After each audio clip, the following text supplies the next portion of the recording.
nosso universo é imenso e antigo. Só na nossa galáxia existem centenas de bilhões de planetas. Estatisticamente, a vida inteligente já deveria ter surgido milhões de vezes.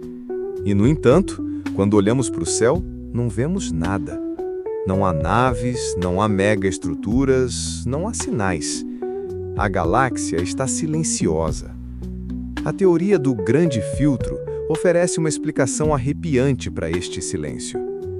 A teoria postula que, no longo caminho evolutivo, desde a matéria inanimada até uma civilização capaz de colonizar a galáxia, existe uma barreira, um filtro. Este filtro é um desafio ou um passo tão improvável e tão difícil de superar que quase nenhuma forma de vida o consegue atravessar. A questão não é se o filtro existe, mas onde na linha do tempo ele se encontra. A possibilidade otimista é que o grande filtro esteja no nosso passado. Talvez o passo de matéria não viva para a vida seja um evento de probabilidade quase nula. Ou talvez o salto de uma célula simples para uma célula complexa seja o verdadeiro milagre. Se for este o caso, significa que nós somos uma das poucas, ou talvez a única, civilização que conseguiu passar. Somos os primeiros. A galáxia é nossa para explorar. Mas há uma possibilidade muito mais sombria. E se o filtro estiver no nosso futuro? E se a vida e a inteligência forem comuns, mas algo impede que as civilizações tecnológicas sobrevivam por muito tempo? Poderia ser a autodestruição por guerra nuclear, uma catástrofe climática inevitável, uma inteligência artificial que se vira contra os seus criadores, ou um evento cósmico que ainda não conhecemos. Neste cenário, o silêncio do céu é o silêncio de um cemitério. O grande filtro deixa-nos com duas opções desconfortáveis. Se o filtro está atrás, estamos sozinhos. Se está à nossa frente, estamos em perigo. A ausência de vida extraterrestre transforma-se assim num espelho para a nossa própria espécie. A busca por outros deixa de ser apenas sobre eles e passa a ser sobre nós. A pergunta final é: seremos nós a exceção ou seremos apenas os próximos a ficar em silêncio? O som é inconfundível. Um pop seco e instalado que vem das nossas mãos. Para alguns, é um alívio satisfatório. Para outros, é um som que causa arrepios. E quase todos nós já ouvimos o aviso: para de fazer isso, vais ficar com artrite. Mas o que causa exatamente este som? E será que o aviso da nossa avó tem fundamento científico? Para entender o som, precisamos de olhar para dentro das nossas articulações móveis, como as dos dedos. As extremidades dos nossos ossos são cobertas por cartilagem e estão dentro de uma cápsula articular. Esta cápsula está cheia de um fluido espesso e lubrificante chamado líquido sinovial. Ele funciona como óleo num motor, permitindo que os ossos deslizem uns sobre os outros suavemente e sem atrito. Este líquido sinovial contém gases dissolvidos, principalmente dióxido de carbono. Quando você estica ou dobra a sua articulação para estalar os dedos, está separando os ossos e aumentando o volume dentro da cápsula.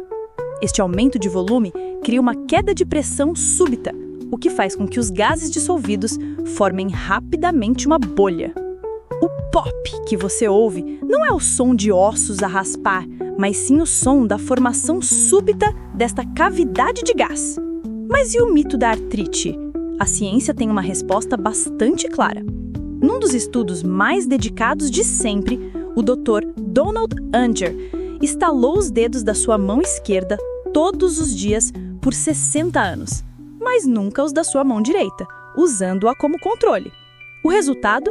Nenhuma diferença na quantidade de artrite entre as duas mãos. E o seu estudo reflete o consenso médico. Não há provas credíveis que liguem o estalar dos dedos à artrite. E por que não conseguimos estalar o mesmo dedo logo a seguir? Porque leva cerca de 20 minutos para que os gases se dissolvam novamente no líquido sinovial, prontos para formar uma nova bolha. Portanto, da próxima vez que sentir vontade, lembre-se, O som é apenas uma bolha de gás inofensiva.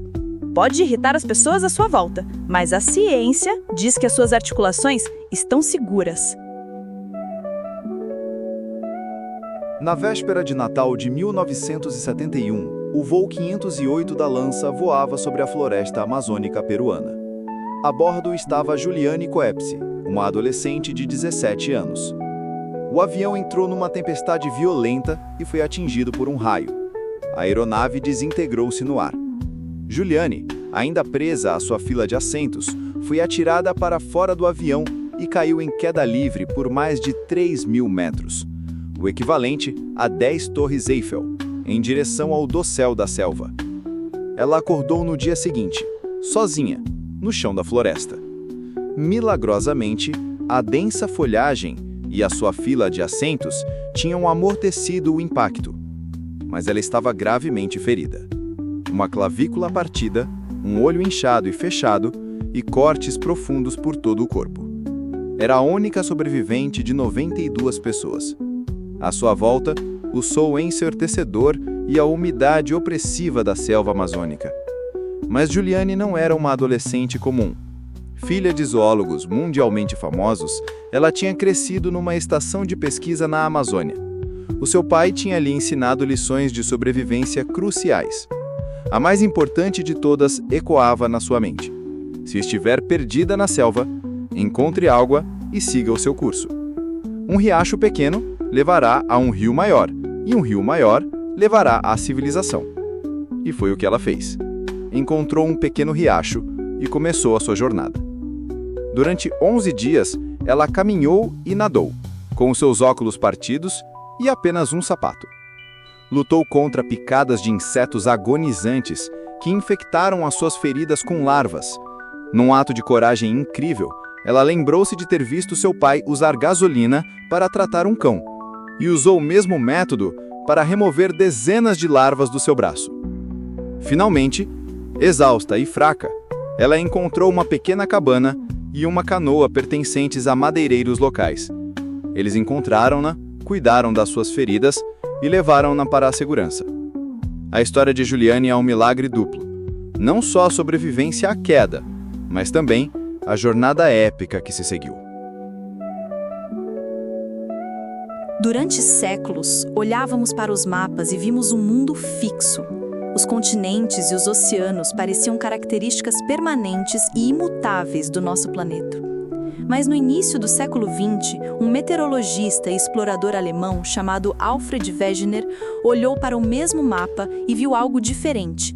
Ele viu as peças de um quebra-cabeças. A sua ideia começou com uma observação simples. A costa leste da América do Sul encaixa-se quase perfeitamente na costa oeste de África. Mas Wegener foi mais longe, reunindo provas de todo o mundo. Encontrou fósseis de répteis e plantas idênticos em continentes separados por vastos oceanos. Descobriu formações rochosas e cadeias de montanhas que correspondiam perfeitamente através do Atlântico. Encontrou provas de glaciares em desertos e de plantas tropicais no Ártico. A única explicação, os continentes já estiveram todos juntos, num supercontinente que ele batizou de Pangeia. A sua teoria da deriva continental, publicada em 1915, foi recebida com escárnio pela comunidade científica. Wegener foi ridicularizado. O problema era que ele não conseguia explicar o mecanismo. Que força seria poderosa o suficiente para mover massas de terra do tamanho de continentes? Sem uma resposta para o como, a sua ideia, apesar das fortes evidências, foi rejeitada como uma fantasia. A prova de que Wegener estava certo só chegou décadas após a sua morte. Nos anos 50 e 60, o mapeamento do fundo do oceano revelou algo espantoso. Cadeias de montanhas vulcânicas gigantes no meio dos oceanos, as dorsais meso-oceânicas. Os cientistas descobriram que novo fundo do mar estava sendo constantemente criado nessas dorsais, empurrando as placas continentais para longe umas das outras. Este era o motor que faltava. Essa descoberta deu origem à teoria moderna da tectônica de placas, que é hoje a base da geologia. Wegener estava certo desde o início. A sua história é um exemplo poderoso de como uma ideia revolucionária pode ser rejeitada e da coragem necessária para desafiar o conhecimento estabelecido. Ele ensinou-nos que, por vezes, as verdades mais profundas sobre o nosso mundo estão escondidas à vista de todos, à espera de que alguém olhe para o mapa e ouse imaginar. Nas florestas tropicais úmidas da América Central e do Sul, a camuflagem é a chave para a sobrevivência. Mas enquanto muitos animais usam cores e padrões para se misturarem, uma pequena criatura levou esta ideia a um extremo transparente. De cima, o sapo de vidro parece um sapo verde vibrante como qualquer outro. Mas a verdadeira magia acontece quando olhamos por baixo. A pele do seu abdômen é completamente translúcida, oferecendo uma visão direta e sem obstruções do seu funcionamento interno. É possível ver o seu pequeno coração a bater, o seu fígado, o seu estômago e os seus intestinos a processar a sua última refeição. É uma aula de anatomia em tempo real, uma janela viva para a complexidade da biologia. Mas qual é a vantagem evolutiva de ter órgãos visíveis? A resposta, descoberta recentemente, é uma forma genial de camuflagem. Durante o dia, quando os sapos de vidro dormem de cabeça para baixo em folhas, eles fazem algo extraordinário. Retiram quase 90% dos seus glóbulos vermelhos da circulação e concentram-nos no seu fígado, que é coberto por cristais refletores. Ao esconder as suas células vermelhas e opacas, o resto do corpo do sapo, preenchido apenas com plasma sanguíneo transparente, torna-se muito mais translúcido. Esta translucidez faz com que a sua silhueta se desvaneça contra o fundo verde brilhante da folha, tornando-o quase invisível para predadores como cobras e aranhas. É um manto de invisibilidade fisiológico. O sapo de vidro é mais do que uma curiosidade biológica. É um mestre de uma forma de camuflagem que a ciência só agora começa a compreender. É uma criatura delicada e frágil que sobrevive ao fazer-se desaparecer, com seu coração literalmente à mostra. Uma joia viva da floresta tropical que nos mostra que, por vezes, a melhor maneira de se esconder é ser completamente transparente. Aninhado numa cratera vulcânica nos Camarões, o Lago Nyos parecia um oásis de tranquilidade. Mas na noite de 21 de agosto de 1986, este lago sereno transformou-se num assassino silencioso. Uma força invisível emergiu das suas profundezas e desceu pelos vales circundantes. Na manhã seguinte, um silêncio mortal pairava sobre a região. Mais de 1.700 pessoas e 3.500 cabeças de gado estavam mortas, sem um único sinal de ferimento. O que poderia ter matado tantas pessoas e animais tão rapidamente e em silêncio? Os cientistas que chegaram ao local ficaram perplexos. As primeiras teorias variavam entre um gás venenoso vulcânico a um ato de terrorismo. Mas as autópsias revelaram a causa da morte: asfixia. O assassino era um gás incolor e inodoro, e a sua fonte era o próprio lago. O Lago Nyos é um dos únicos 3 lagos explosivos conhecidos no mundo. A sua água, na base da profunda cratera vulcânica, está sob uma pressão imensa. Durante séculos, dióxido de carbono, CO2, vindo da atividade magmática por baixo do leito do lago, foi se infiltrando e dissolvendo nas águas frias do fundo. O lago tornou-se uma gigantesca garrafa de refrigerante, com o peso da água a atuar como uma tampa, mantendo uma quantidade colossal de gás aprisionado. Ninguém sabe ao certo qual foi o gatilho naquela noite. Talvez um pequeno terremoto ou um deslizamento de terras. Mas algo perturbou as camadas de água. Esta perturbação causou uma reação em cadeia. A água profunda, rica em CO2, subiu. A pressão diminuiu e o gás explodiu para fora da solução, como ao abrir uma garrafa de champanhe agitada. Uma nuvem maciça com mais de 1 quilômetro cúbico de CO2 foi libertado em segundos. Por ser mais denso que o ar, este tsunami invisível de gás desceu pelas encostas das montanhas a quase 100 km por hora. abraçando o chão e deslocando todo o oxigênio no seu caminho, sufocando silenciosamente tudo o que respirava. Hoje, um tubo de desgaseificação foi instalado para libertar o CO2 de forma contínua e segura. É uma solução de engenharia para um fenômeno geológico raro e uma lembrança assustadora de que, por vezes, os perigos mais mortais são aqueles que não conseguimos ver. Durante toda a história humana, o céu noturno foi um domínio dos deuses e dos mitos. A nossa visão estava limitada ao olho nu. Víamos o Sol, a Lua, 5 planetas errantes que pareciam estrelas, e um fundo de estrelas fixas. Neste cosmos, a Terra estava firmemente no centro de tudo. Esta visão do universo, aceite durante milênios, estava prestes a ser despedaçada por um simples tubo com 2 pedaços de vidro. O telescópio não foi inventado por um grande astrônomo. As primeiras versões surgiram por volta de 1608, nas oficinas de fabricantes de óculos holandeses, como Hans Lippershey. Inicialmente, era visto como um brinquedo, uma luneta para ver navios distantes, mas quando a notícia desta invenção chegou à Itália, o matemático Galileu Galilei construiu a sua própria versão, muito mais potente, e foi o primeiro a apontá-la sistematicamente para o céu. O que ele viu mudou o mundo. A Lua não era uma esfera celestial perfeita, mas sim um mundo coberto de montanhas e crateras, tal como a Terra.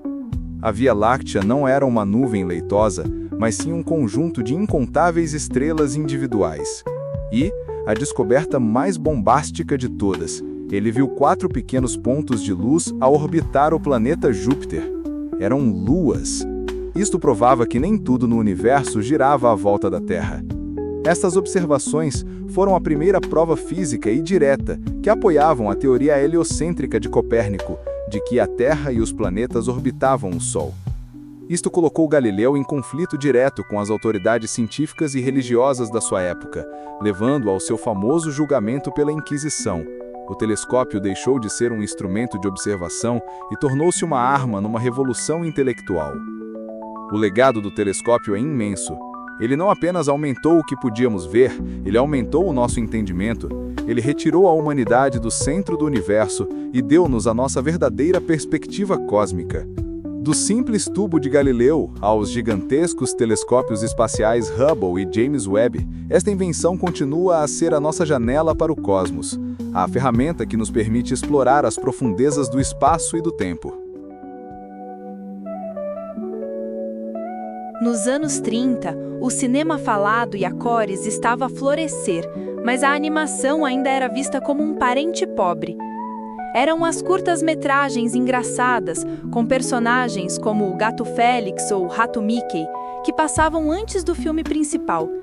Era uma diversão, uma novidade, mas ninguém em Hollywood acreditava que um público adulto se sentaria durante 80 minutos para ver um desenho animado. Exceto um homem, Walt Disney. Ele tinha uma visão audaciosa de criar o primeiro longa-metragem de animação da história, baseado no conto de fadas Branca de Neve e os 7 Anões. A indústria chamou o projeto A Loucura de Disney. O seu irmão Roy e a sua esposa Lillian tentaram dissuadi-lo. Os custos eram astronômicos e todos pensavam que o público se cansaria das cores brilhantes e nunca se conectaria emocionalmente com personagens desenhados. Para realizar sua visão, o estúdio Disney teve de inovar. Não se tratava apenas de fazer uma curta-metragem mais longa. Eles desenvolveram técnicas para dar às personagens um peso e uma emoção realistas.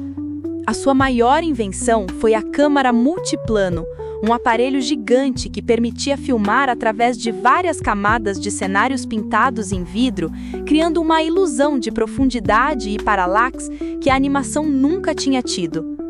A estreia, em dezembro de 1937, foi um evento de gala. A elite de Hollywood compareceu, muitos esperando ver o maior fracasso da história do cinema. Mas o que aconteceu foi o oposto. O público riu com os anões, assustou-se com a bruxa e, para o espanto de todos, chorou com a morte de Branca de Neve. O filme foi um triunfo técnico e emocional esmagador, tornando-se o filme de maior bilheteria de todos os tempos até então. Branca de Neve não salvou apenas o estúdio Disney da falência. Legitimou a animação como uma forma de arte capaz de contar histórias tão complexas e comoventes como o cinema de imagem real. Lançou as bases para todos os clássicos que se seguiram, de Pinóquio ao Rei Leão, até as maravilhas digitais de hoje.